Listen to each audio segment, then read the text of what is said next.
And good morning, everybody. Welcome to College Football Wraparound. I am Cooper Naylor, or should I say SBN College Football Saturdays. College Football Wraparound is what we're doing at the moment because we're doing a special 1-hour edition getting you set for Rivalry Week. And, of course, right here, as you can see, it is our SBN big board. And so what we have here is we're going to look at the scenarios within the college football playoff. Let's talk about it. It's coming up, and we're in the final week of the regular season. So, we have a lot to dive into with this. Also, we're going to preview some games. We're going to recap what happened last night. So you want to stick around for that. And so, other than that, we have a pretty cool show coming up for you. So, right now, as you can see right here, is the 8 teams that realistically have a chance to make the college football playoff. Now, right now, I've got it actually in the order of 1 through 8, because 1 through 8 is really the teams that are going to make it. Now, the only other Power 5 school that's one loss that is actually in the top 10 is Louisville. But with being a one-loss team, they haven't done very much that's very significant as far as resume is concerned. Plus, the ACC is not that strong of a conference outside of Florida State. Louisville, of course, they'll play for the ACC championship game. So, Louisville's pretty much, they don't really have a chance. So right now, what we have right here is the 8 teams that realistically going into today, and things can change, but going into today, these are the teams that have a chance. Now, in my opinion, let's begin by talking about who, after today, will definitely be like, okay, they're out. Well, because what I've got here is I've got a scenario written out. So, Michigan, I'm going to highlight them for a minute. I've got them losing to Ohio State today. In this scenario, this is just a scenario that I've got played out. Michigan will not make it. They're not going to put an 11-1 team over 12-1 conference champion. Not going to happen. Depending on which conference it is that you get that from. So now if you got Michigan eliminated, that leaves 7 teams. So then Ohio State, they're going to win out. So they're definitely in. So Ohio State would be in. In this scenario, I've got Georgia losing to Alabama. We'll get to that one in just a minute. Washington, they're going to lose to Oregon. They would definitely be out. They're not getting in if they lose the Pac-12 championship. That's just honest truth about what the committee looks at. In my opinion, I don't think a one-loss Washington gets into the college football playoff if they lose in the Pac-12 championship game. So then you've got Oregon, Pac-12. Oregon's a Pac-12 champion. They won last night. Texas, Big 12 champion. So then you would have Oregon, Texas, they're in. In this scenario, Florida State loses to Louisville in the ACC champion. They're 12-1. That automatically drops them out. They're not making it if they lose. So then, for that 4th spot, it really comes down to Georgia, Alabama. And see, what I've got here in this scenario, Alabama wins the SEC championship. Alabama's in. Georgia will be left out, even though they are probably one of the 4 best teams in college football right now. If they were to lose to Alabama in the SEC championship, they're going to have Alabama ahead. So, in this scenario, how would they rank the teams? Well, simple. You would have Ohio State be number 1. I mean, it's obvious that Ohio State's number 1. Number 2, you're going to have to go Oregon here. Oregon would be the 2 seed. You'd have Texas at 3. And then Alabama. at 4 within this scenario. So this is a scenario that can happen. Now, let's say that you reverse the roles with Ohio State and Michigan. Because when you look at the Big Ten, it all hinges on today's game between Ohio State and Michigan if they get a team in. Also, what's going to have to factor in, can Iowa actually beat either Ohio State or Michigan in the Big Ten championship? Now, Ohio State or Michigan would probably, in this scenario I got right here, would be the number 1 team. No doubt, because they would be the only undefeated team that is in the playoff. So right here is a scenario that can happen. But let's play another scenario, because that's what the fun of this time of year is for college football, that we have right here. So we can play a bunch of scenarios and just talk a little bit about what could happen. So I'm gonna fix some stuff on here. Make that a little smaller. So as you can see, I am working on this a little bit. So okay. So right here, right now, we're going to do something that's obvious. So, I mean, you have Georgia win out. With them being number 1 already, they're going to be in no matter what. So we're going to say Ohio State, they lose to Michigan today. They'd be out. Of course, Michigan, we're going to say they win out. So Michigan, Georgia in, Ohio State would be out in this scenario that I'm playing at this moment.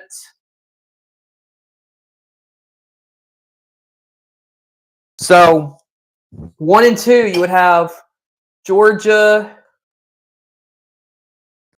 Michigan, your top 2 teams within this scenario. And then we're going to keep, let's see, because we're going to play a little bit with this. We're going to say Washington was to win out. They're going to get 3.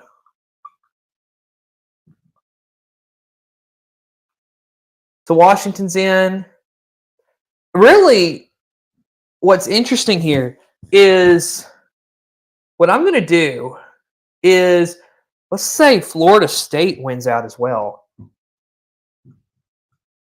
And then let's say, because of the sake of argument, Oregon loses to Washington, automatically knocking them out. Oregon's out. Texas wins out. Alabama. Well, Alabama loses to Georgia.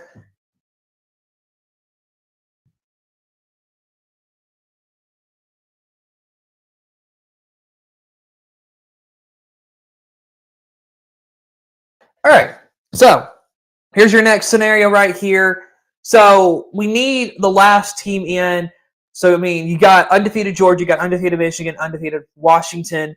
So then it comes down to, because Alabama at this point would be out, so then it comes down to, do you have undefeated Florida State, or do you have a 12-1 Texas team? Because this is interesting. Because Florida State, do they consider the fact that Jordan Travis is hurt and that they don't really have that impressive win, except if you consider Louisville impressive? Would Florida State still get in if they're 13-0 if you have a 12-1 Texas? In my mind, and I think what the committee's going to do is, yes, Florida State would be in, Texas out. Now, you may be thinking, but Cooper, Florida State really isn't one of the top 4 teams. I understand that, but they're going with the 4 most deserving teams.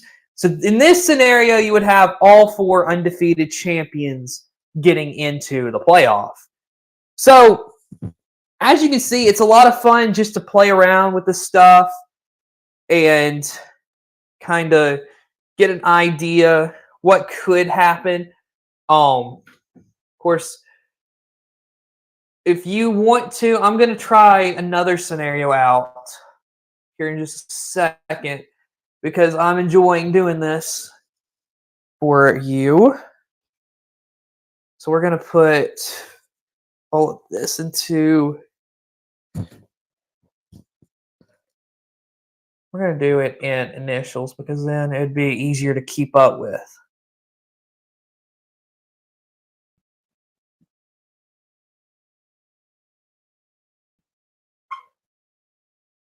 So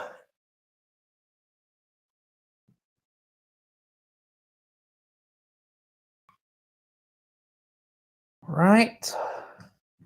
So down here, I've just kind of, changed the format up a little bit, how I've got this. So right now we're putting the records of the teams at this current moment. And so as you can see, the top 4 still undefeated. Top 5 is just undefeated teams. Oregon last night going to 11-1. Texas going to 11-1 last night. Alabama 10-1. So right now, so we've played out a couple different scenarios. So let's see here. So you got Georgia, Ohio State, Michigan, Washington, Florida State, Oregon, Texas, Alabama.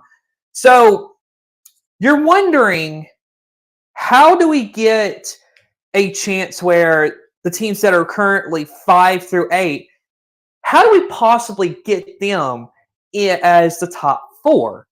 Now, that's a good question. So what is going to happen to Georgia? Georgia's going to have to lose to Bama. I'm thinking that because let's be honest. Because we're going to say FSU, Oregon, Texas, and Bama. That's what we're filling in. How do we get to the teams that are currently 5 through 8? How do we get to them being as the playoff teams? Now, Georgia's going to have to lose to Alabama. Guaranteed that's going to have to happen.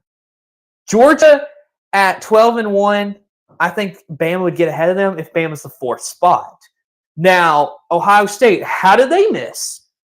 They're going to have to lose to Michigan or Iowa.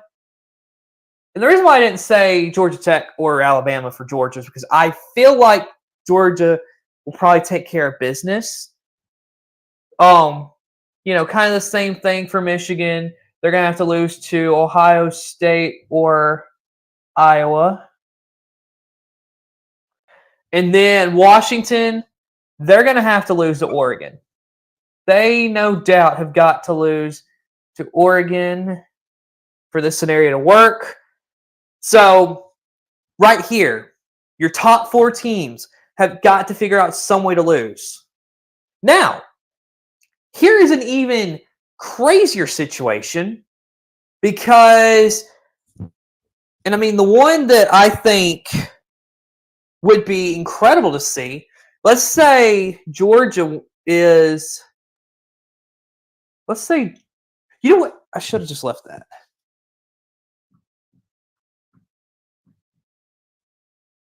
Because let's say Georgia loses to Alabama. How can Georgia still get into the playoff? Very interesting. You may say that. So we're looking at a playoff scenario where you would potentially, what you're going to get is you would have a number 1 Oregon, number 2 Texas, with a number 3 Alabama and a number 4 Georgia. So how do we get to this scenario? Well, simple enough. You just have to add another loss to. You just got to have Florida State lose to Florida or Louisville. So that's how you get to that scenario right there, where Oregon, Texas, Georgia, Bama. We have that one right there. So as you can see, a lot of different scenarios that can be played out within the college football playoff. And as I said, a lot of fun too to kind of look at this. So if you were to ask me for these teams, what games do I need to be watching? So what games do I think you need to watch to be able to understand what is going on? So you definitely want to watch Georgia versus Georgia Tech. That is a 6:30 on ABC.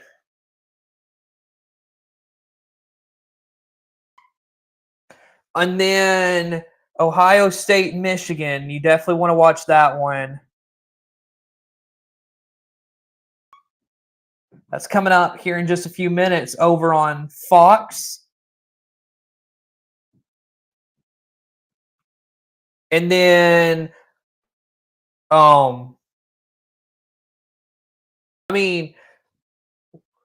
Washington State at Washington.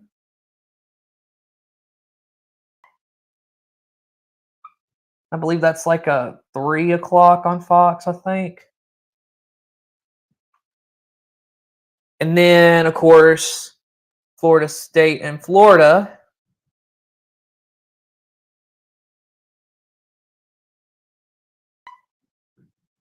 That's like a 6 o'clock on ESPN.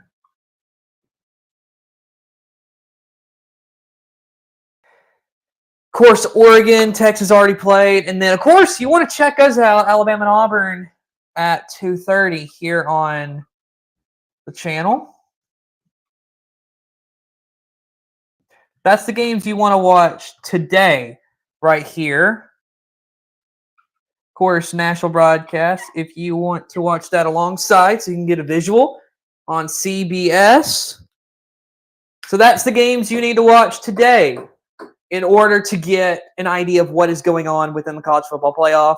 So, with that being said, this is the big board, and we will revisit it tomorrow night on College Football Wraparound because things will probably have changed, and it'll be time to, again,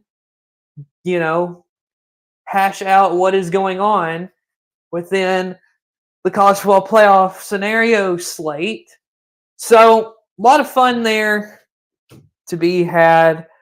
And so, with that, we are going to go to a commercial break. And then we'll get back to more college football programming after this.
All right, everybody, welcome back to the studio area as we are going to talk about previewing some games. Of course, we got a Q&A time at 10:30, so if you want to talk a little bit more about what, if you got more questions, send them in because, we love questions, and so we are happy to answer anything you may have.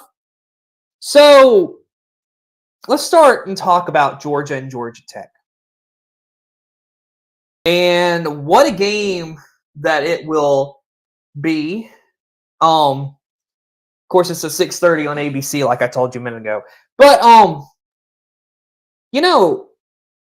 Georgia is a really dominant team here. It's going to be interesting because how are they going to do against Georgia Tech? Now, I will say, looking at the stats, Carson Beck on the season is 255 of 350 throwing the football. So they're a heavy passing team this season. He's thrown for 3,320 yards. That's 73% completion percentage for him. He's thrown 21 touchdowns to 5 interceptions, only being sacked 8 times through the first 11 games of the season.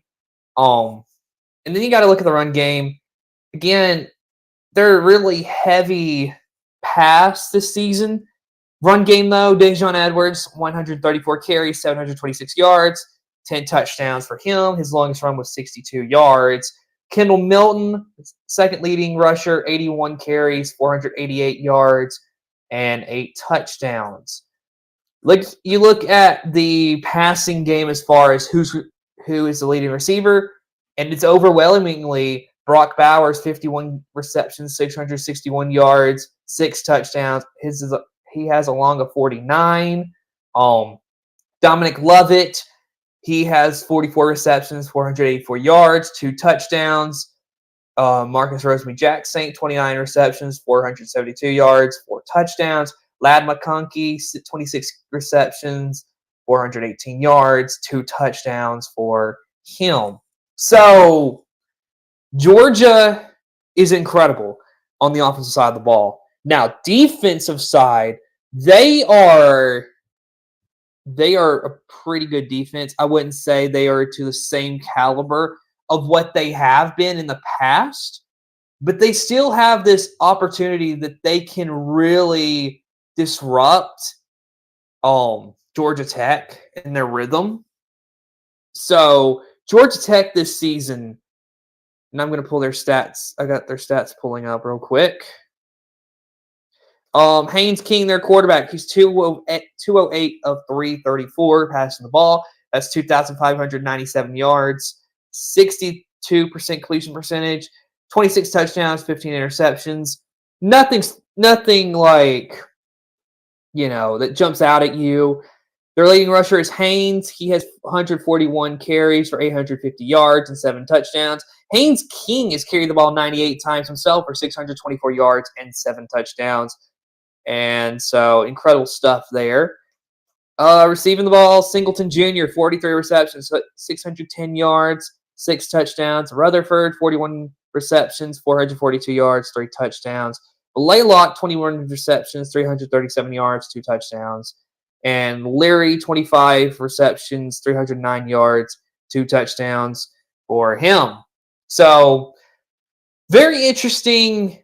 This game, I think Georgia has an advantage here because Georgia is just this powerful team.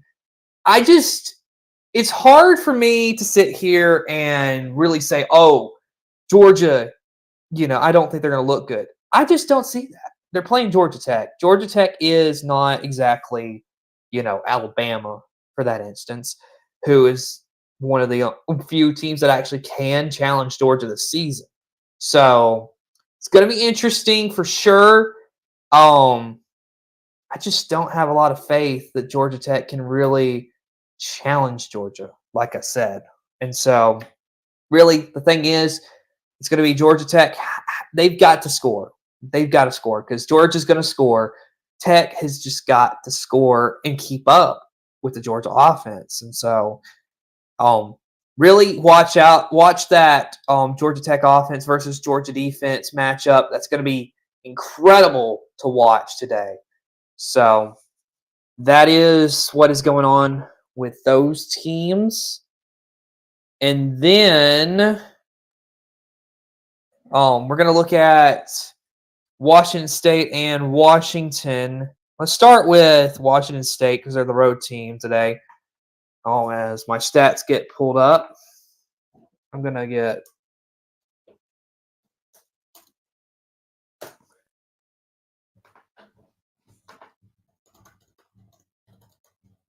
some stuff pulled up on my computer here.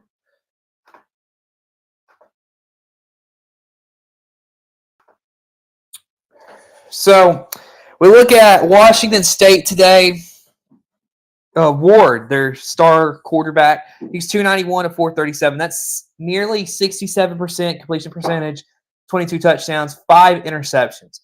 He's going to be big against Washington. He's going to be really big. Depending on how he plays is how Washington State will do against Washington, because Washington is an overwhelming favorite in this game. And so the run game, Watson is their leading rusher, 78 carries, 257 yards, 4 touchdowns. Cam Ward, though, their quarterback, he has ran the ball 109 times for 163 yards and 8 touchdowns himself. And then the passing game, leading receiver is Kelly, 53 receptions, 817 yards, 7 touchdowns. Victor has 78 for 772 and 4 touchdowns. Williams has 56 for 758 and 5 touchdowns. So right there, you've got really an idea of what Washington State wants to do on the offensive side of the ball. I think Cam Ward, like I said, he is going to be the biggest difference here. So going to be interesting there. And then you look at Washington. Michael Penix Jr., a Heisman finalist this season, 262 at 395. That's nearly 67% completion percentage, 30 touchdowns, 7 interceptions. So Penix, incredible to see what he's been able to do with that offense. And then the run game, Johnson's got 152 carries for 879 yards, 11 touchdowns. Nixon has 29 carries, 193 yards, 1 touchdown. So you can see they like to run the ball. They are a very complimentary team. Rome Odunze has 66 receptions, 1,206 yards, 11 touchdowns. Polk has 55 receptions, 943 yards, 8 touchdowns. Bernard, 27 receptions, 351 yards, and a touchdown for him. So really, I think it comes down to whose defense shows up, because, both of these teams want to score and score a lot. It's going to come down to who plays better defense in this game, and whoever plays the best defense in this game, I think, wins this game. And Washington, they are looking pretty good. So that is, of course, a little preview of both Georgia Tech, and then Washington State and Washington. So now is your opportunity. If you have any questions that you would like to ask me, this is your opportunity right here. We are so excited to be able to answer your questions. So if you have anything you want to ask, you can go ahead and put that in the chat. Of course, next after that, we're going to talk about Florida State and Florida. Then we're going to talk about Alabama and Auburn. And then we're going to talk about Ohio State and Michigan. So a lot to unpack here today, as it is rivalry week. And, of course, just a lot to get to. So if you have any questions, please put that in the chat. So, of course, also, if you want me to go back to the big board, I can also do that if you want me to. Play out some more scenarios. But it's all up to you. So, of course, we're going to talk about Florida State and Florida next. Very interesting game there. Also, while I have a minute, last night, Oregon getting the 31-7 win over Oregon State. Texas winning 57-7, I believe it was, over Texas Tech. Both of those teams look impressive. And when I mean impressive, I mean they could definitely be college football playoff teams for sure. And it'll be interesting because Bo Nix is definitely the leader of that team for Oregon. Also, their run game is incredible. I would really watch for that. And then Texas, Quinn Ewers, I think you give him some time off to get ready for the playoff. He'll get healthy. He'll be ready to go. And you know what? I forgot my light here. Of course, I forgot something. Just how Cooper Naylor does. But, of course, if you have any questions, please put that in the chat. And if not, we can go ahead and move on. Of course, we got some other stuff we can talk about. So, I guess we're going to have to move on real quick. So, let's talk about, because I want to recap Iowa and Nebraska. Because that was an interesting game I saw yesterday. And let me tell you, Iowa, their defense is going to be something. Because the reason why I bring up Iowa is because they're going to be playing for the Big Ten Championship coming in next week. And I think a team like Ohio State or Michigan, whoever's got to play Iowa, they've got a good defense they're going to have to go against.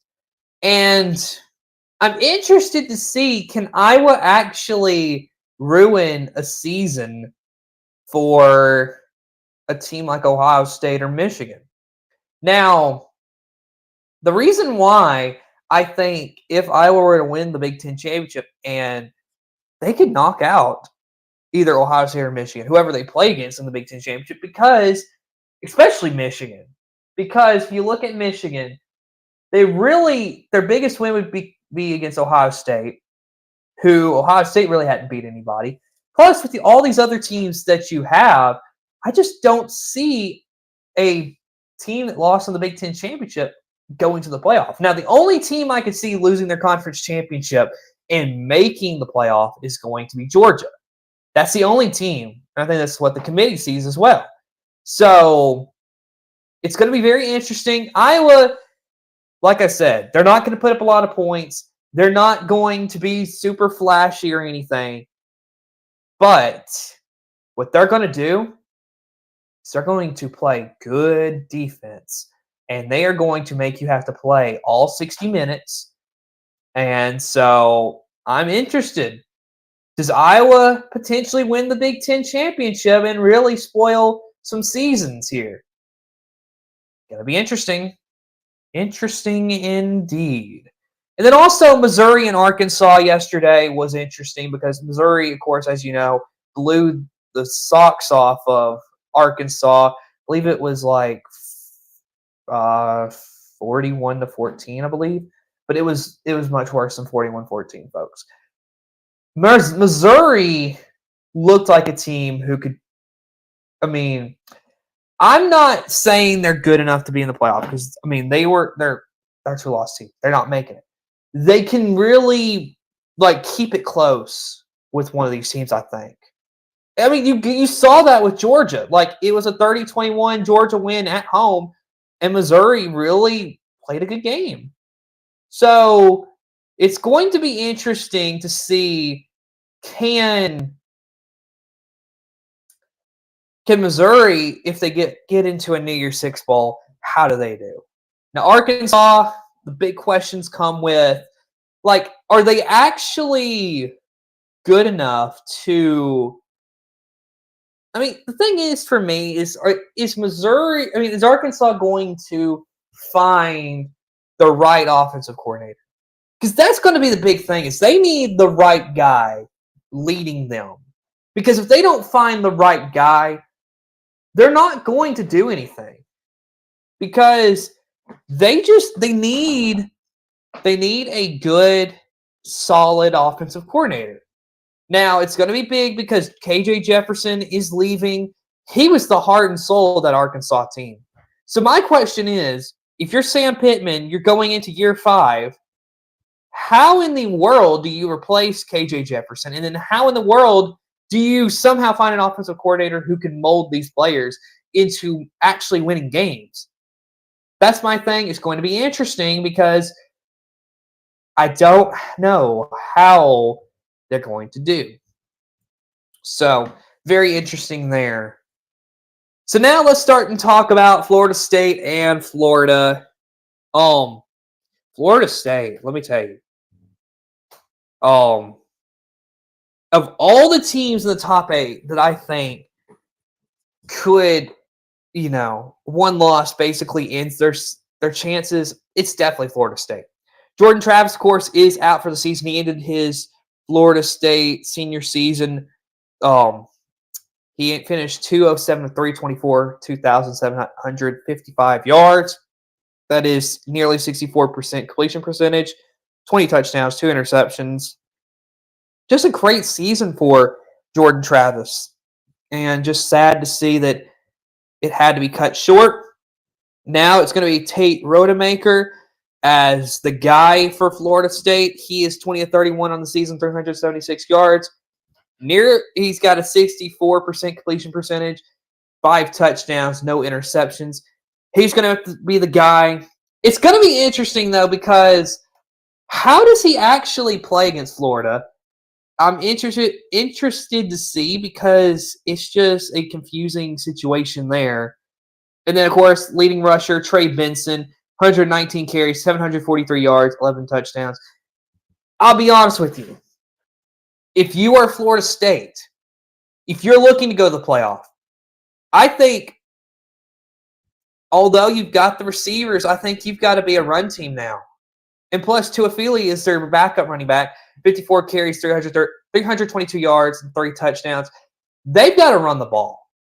I think as long as they run the ball and they become more of a ground and pound kind of team, it'll be kind of boring to watch for someone who is an offensive guy. I'm just saying that to anybody who watches for the offense. They're not going to put up a lot of offense. But that's the type of team Florida State's got to be, I think, to be able to win these next 2 games, to get them to have a chance. Now, their leading receivers, Keon Coleman, 45 receptions, 615 yards, 11 touchdowns. Johnny Wilson, kind of a drop-off season in sorts, 33 receptions, 532 yards, only 2 touchdowns on the season. So, kind of a drop-off season for him. And then you look at the Florida Gators, who I think coming into this game, now they're also without their starting quarterback, Graham Mertz, is out for the rest of the season. I think, in all honesty, I think they're going to come in with this momentum of, we got to get this win in order to go to a bowl game, and we can ruin the season of Florida State. Their quarterback, Brown, he is 10 of 12, 106 yards, 27 touchdowns on the season. Leading rusher is Johnson Jr., 134 carries, 710 yards, 4 touchdowns. ETN, 121 carries, 710 yards, 8 touchdowns. So, again, I think you watching this game, it's going to be a very heavy run game. So the leading receiver is Ricky Pearsall, 64 receptions, 948 yards, 4 touchdowns. Wilson is their second leading receiver, 58 receptions, 502 yards, 6 touchdowns. So, this game, expect it to be heavy run, not a lot of passing in this game. And really, I think when it comes down to it, I think when you think of, if this game were to become who can run it more efficiently, it may come down to Florida. It may do it. And so it's going to be a very interesting matchup between Florida and Florida State. That's why I think it's a game that you need to watch. And so very interesting stuff going down in that game. So now that we have a minute, let's go ahead. I'm going to go to commercial break real quick, and then we are going to talk about Alabama, Auburn, Ohio State, Michigan, and then it'll be time to pick some games. So enjoy this commercial break.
All right, everybody, welcome back to College Football Wraparound. So glad that you can be here with us here today. And now we're going to talk about the game that, well, I'm going to have here for you. Alabama and Auburn here at 2:30, right here on Saber Broadcast Network.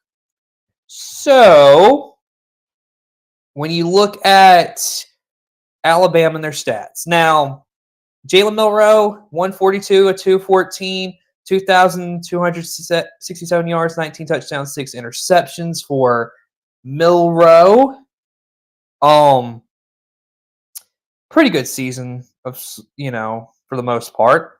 And then Jace McClellan's the leading rusher, 151 carries, 6 touchdowns to go with 737 yards. Roy Dell Williams, 86 carries, 467 yards, 3 touchdowns. Milroe himself, 108 carries, 332 yards, 12 touchdowns himself. So, J.M. Miller, 29 carries, 160 yards, and a touchdown for him. Alabama, deep, just very deep with their running game. And then, of course, they're the air. Jermaine Burton, 29 receptions, 642 yards, 6 touchdowns. Isaiah Bond, 34 receptions, 467 yards, 3 touchdowns. Kobe Prentice, 16 receptions, 282 yards, 2 touchdowns. Amari Niblack, 16 receptions, 280 yards, 4 touchdowns. CJ Dupree, 8 receptions, 160 yards. So I think Jalen Milroe has done a good job of spreading the ball to multiple different receivers. It will be interesting, though, because Alabama in this game is so unpredictable when it is played at Auburn, because you never know what you're going to get between Alabama, Auburn, and Jordan-Hare. You never know. Of course, Auburn's coming off of that loss, and Alabama is a team that I think they've got to run the ball efficiently today against Auburn. Auburn, you look at their stats, Peyton Thorne, 144, 222, 1,580 yards, 14 touchdowns, 7 interceptions. Their running back Hunter, 132 carries, 772 yards, 7 touchdowns. Peyton Thorne, 110 carries, 463 yards, 3 touchdowns. So, I mean, they are a team, I think, you look at it, and I'm going to be honest with you, Auburn has got to run the ball as well. This, again, is another game I feel like the run game is going to be big. But then for Alabama, I think the one plus for them is that they honestly, Alabama is able to, Jalen Milroe is able to hit different receivers at the right time from what I've seen over the last few weeks. So that's what makes Alabama stand out in this game. So it's going to be very interesting because Alabama, I think their defense has done a good job this season. I just feel like this game, Alabama has a lot of advantages, but then also Auburn has got to utilize being at home, and also they're mad. They just got beat to New Mexico State. They're going to come out with just a vengeance. That's why this game is good, because it doesn't matter the records. Throw the records out. This is always an incredible game. And it doesn't matter what side you're on. This right here, folks, I think it's the best rivalry within the South. So that's just my opinions on the Alabama-Auburn game. And, of course, our last one coming up here in just a little while, as we're going to end this show a little early. So let's talk about Ohio State and Michigan. So we look at the leaders. Kyle McCord, 211 to 318, 2,899 yards, 66% completion percentage, 22 touchdowns, 4 interceptions. Leading rusher is Travion Henderson, 118 carries, 794 yards, 10 touchdowns. Trainum, 79 carries, 236 yards, 3 touchdowns. And then you look at the passing game. Marvin Harrison Jr., 62 receptions, 1,093 yards, 13 touchdowns. Cade Stover, 38 receptions, 534 yards, 5 touchdowns for them. So, very interesting. I think it's going to come down to the run game in this game, because it is cold up there in Ann Arbor. So it's going to come down to the run game, I think, for Ohio State. And then for Michigan, I think it also comes down to the run game. Who runs it better? And I think that's a lot of what you see in these rivalry games, is the run game is specifically heavy and important in these rivalry games. J.J. McCarthy, 175 to 237, 2,335 yards. He is nearly 74% completion percentage this season, 18 touchdowns, 4 interceptions. Run game, Blake Corum, 180 carries, 888 yards, 20 touchdowns. Donovan Edwards, 95 carries, 323 yards, 3 touchdowns for him. And then Wilson, 37 receptions, 612 yards, 10 touchdowns. Johnson, 29 receptions, 470 yards, 1 touchdown. Loveland, 32 receptions, 462 yards, 4 touchdowns. So very interesting stuff coming out of Michigan and Ohio State. It's going to be an interesting game, I think. Like I said, it's going to be who can specifically run the ball the best is going to win this game. So, all right. Now that I've said that we're going to end early, let's go ahead and get into our game picks. So, we've got the 5 games that I've previewed. I'm going to pick them, and then that'll be it for the show today. So, Georgia and Georgia Tech. I'll be honest, folks. I've got to go Georgia here. I just don't see Georgia losing to Georgia Tech. Washington State against Washington. I got to go Washington. I don't see Washington State beating Washington. Florida State and Florida. Now, this one I think is kind of hard just because, like I said, backup quarterbacks are in. How are they going to do? Overall, though, I think I am going to go with Florida State. And then, I can't pick Alabama-Auburn because we're going to be doing the game. But Ohio State and Michigan coming up in a few minutes. I'll be honest. I've got to go. I think I'm going to go Michigan. I think Michigan will win this game for a 3rd straight year. And because I think I feel like they've got the anger. They're at home. I just don't know about this Ohio State team. So I'm going to go Michigan. So, well, that is it, everybody. That was a great show here. So, of course, you can always come back and watch us later. Of course, tonight, Alabama and Auburn at 2:30. So, with that, thanks for watching, everybody. We will see you again later.